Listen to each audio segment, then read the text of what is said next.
Hello and welcome to this Nerf modification tutorial where I add this rev trigger to the Stockade. The Nerf Stockade usually has this switch, but I actually really find that annoying, and I'm sure most other people do. If you're watching this video, then you probably want to add the switch, or maybe you just want to watch this for fun, but whatever. Now, I don't usually make Nerf videos. I actually make lots of different things. You should check them out if you want to. It's up to you. But anyways, let's just go straight into it. It isn't actually scripted. I do have a kind of plan, like a list of things I need to say. So, I'll just go over. There are kind of two sections to the modification. There's like an electric section and there's a mechanical section. The electric section is basically soldering, moving the trigger from under here. Hold on, let me just... So, I moved the micro switch from over here all the way to the handle where this new trigger is, and I'll just test it. That's how it works. I will be going everything in more detail, but it's kind of just an overview. So, first of all is the electrics part. Oh, actually, first of all we need to go what you'll need, okay? I've got a list here, and it'll also be on screen. So, you need a spare wire, about 20 centimeters long. That's just for connecting, for like wiring everything down all the way to here. If you know what I mean. Something to strip the wires. That could just be a wire stripper, but maybe use a Stanley knife. Maybe you just bite it with your own teeth. I don't know. I'm sure you have your own methods. A soldering iron. There we go. One over here. You also need some solder, of course you do, and some flux, but that's optional. The trigger. This actual trigger. Yep. You need this thing. I stole that from a Fire Strike. I've actually got two Fire Strikes here for the sake of the video. Yep, they are painted and they look lovely, in my opinion at least. This Fire Strike has a trigger here, as you can see, but this one doesn't. It doesn't actually matter because these triggers are useless, basically. They're just for the lights in the Fire Strike, but there are no batteries inside, so it doesn't even matter. And they're basically useless. They're like barely visible during daytime. So I stole a trigger from here, and there's still that little hole there, which I haven't bothered covering up. So, there is the trigger. I added this thing onto it. It's like an arm as well. But we'll go more into that later. So, the trigger, and there's a spring somewhere. Where is the spring? Oh, there. So, where were we? Trigger. Oh, you'll need a spring. Of course you will. I can't give you a size because it's really up to you. It depends on what you have, if you want what you want to buy. But yeah, it should hopefully be bigger than the arm. If it isn't bigger than the arm, then you might want to file down the arm so it's a bit smaller in diameter. Now, you also need a way to house the micro switch and the trigger. What I've done is 3D printed this. We'll go more into that later. And sorry, I can't actually provide you the design. So, sorry, you're going to have to make it on your own. But I do have some paper drawings, which I will put up on screen later when we get to that bit. You also need a hacksaw. The hacksaw's mainly for cutting this. Let me just take the trigger out. You can see over here that there's a denting down. I cut that with a hacksaw and also used a soldering iron. I think using a soldering iron is kind of lazy, but it works. And I did also file it down. So you need a hacksaw. You will need file and sandpaper. Or sandpaper it's okay, but I prefer to use the file as well, keyword, as well, because it's quicker. But it does depend on the coarseness of the file and sandpaper. And you also need a screwdriver. No prizes for guessing why you need to use it, but I'll give you a clue. There are all of the black screws which go into the gun when I'm finished. So I need to put those back in when I'm done filming this video. And a screw. Here it is over here. The screw's actually for the cover. You don't have to get your own screw. You can just steal a screw from this thing. This thing goes over by the old micro switch, sort of like that. And finally, you'll need some glue. I used Gorilla Glue, and the glue is for gluing this base, or this kind of holder thing down. Now, onto the main part of the video. Transition. Alright, let's start with the electronics. Now, what you need to do first is remove the switch from this little position. That's really easy, actually. All you need to do is just get the soldering iron and just tap around. Like, if we just pretend that this is what we need to remove, you just dab around the wires and sort of pull and tug at the wires, and it should come off. It's quite easy. Figure out yourselves. And if you don't, ask a question in the comments. I'm really happy to help.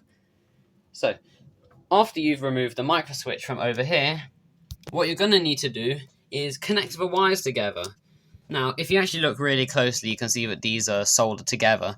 So before, the black wire went into one part of the switch, and then the blue wire went into another part of the switch.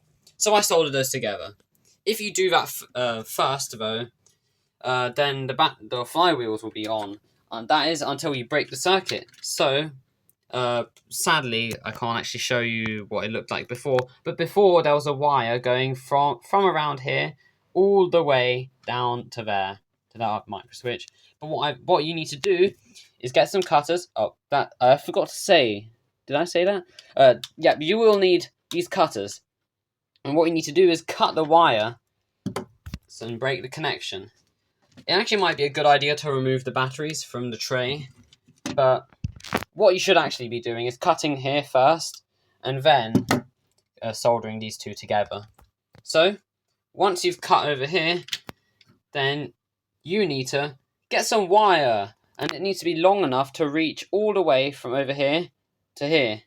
And then you also need another bit of wire, which will go all the way back.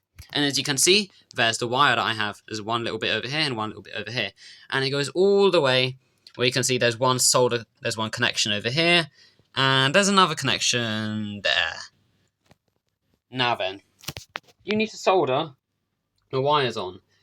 I'm sure you can't really struggle with this. It's not that tricky. If you've done this before, then it should be really easy. If you haven't, you should probably ask a parent. If you're a kid, you don't want to burn your fingers off or anything.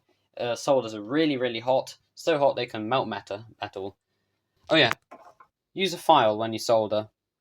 Just file around the edges, clean it up. So, that's about it for the wires. Oh yeah, and make a path for your wire. That is the last little bit of the electrics, but it's kind of a bonus thing. Now, if you look over here, you can see that the wires are actually squished underneath this thing. So what I did is unscrewed this, just loosened it, not take it off completely, loosen it, and then kind of pushed the wires under. You can use anything. You can use a screwdriver to just push the wires underneath, wedge them in, and then screw this back down. And then the wires pretty much don't move. Do not squish the wires under there. If you do, it raises this thing upwards, which makes the trigger stick when you pull it back. So it stays like this. It stays like this. You don't want that. Okay? So what you should do instead is what I did, actually, is got a soldering iron, and I squashed it down there to make a hole. Or you can get a saw. I don't think a saw will fit in there. But, do the same thing as over here. So you get a gap to put the wires through, and try and route them around. Also, I didn't mention before, but you see this over here? That thing? The wires pass through it. So you need to make sure to squish the wires back in there. Don't forget. That's what I'm saying. Then, it's optional again, but over here you can see that I went with a soldering iron and kind of just pushed it down to make a little hole for the wires to sit in. I'm not sure if this is necessary, but I did it for good measure. And that's about it for the electrics. On to the mechanical section. Transition again. Oh yeah.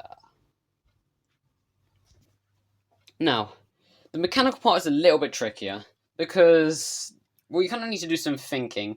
Now, everyone has different ideas, everyone has different materials, different resources, blah blah blah. So, you need to kind of take your own initiative and think about it yourself.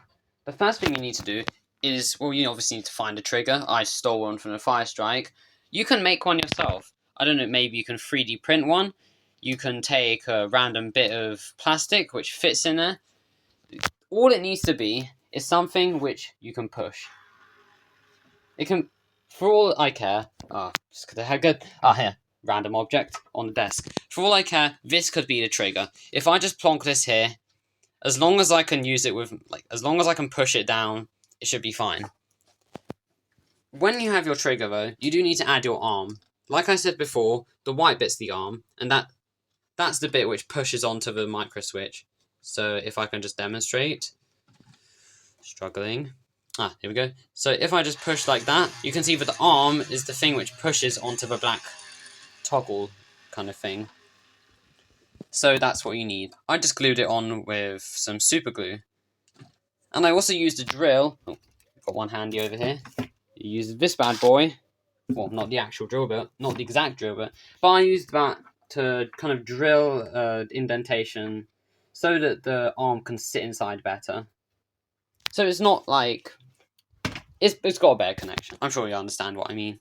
And if you don't, ask in the comments. Or it doesn't really matter anyways. So once you've got this thing, you've got some kind of thing to push onto, and you've got an arm, you will need a spring. This spring is, I think it's pretty good size. I just found it in whatever my dad had in storage. But if you need to buy one, I'm not sure. You probably have to figure it out yourself. And there's the spring. If you're just curious, the spring pushes the trigger back. So when you let go, then it stops. If you don't have a spring, then what happens is, once you push it down on it, it kind of stays. It's kind of sticky. I mean, there is a spring inside the micro switch though. But the spring is good. And finally, the tricky bit is to create a holder for your micro switch and for your spring kind of thing.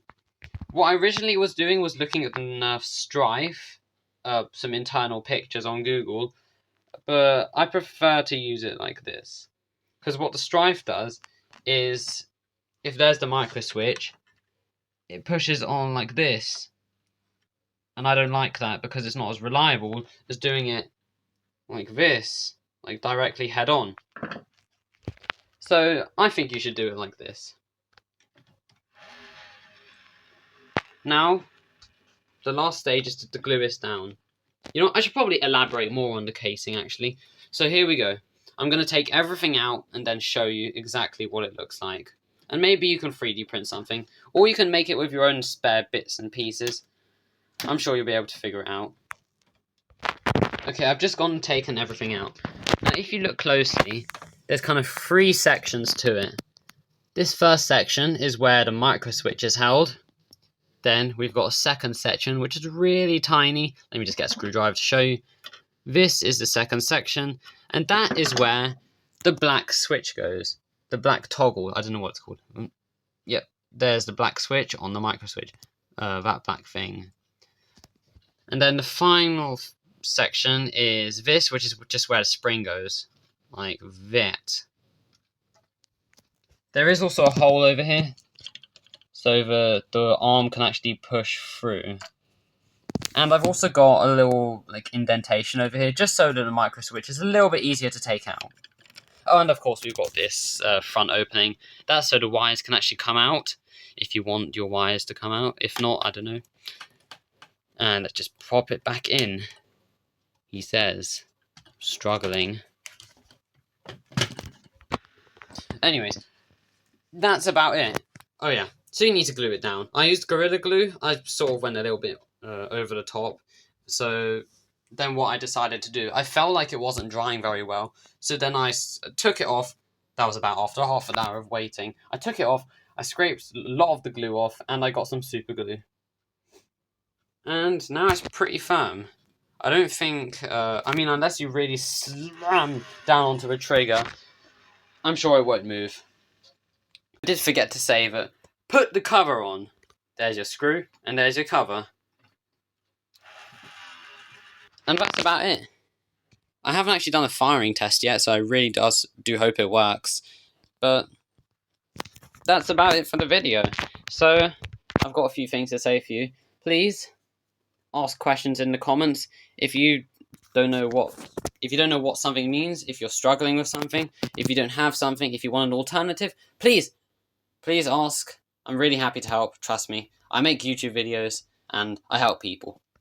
The second thing is to like the video and subscribe to me. That's it. Okay, thanks guys, and I'll see you in the next video. If I even make another Nerf modding tutorial, which, you know, time will see. Bye bye!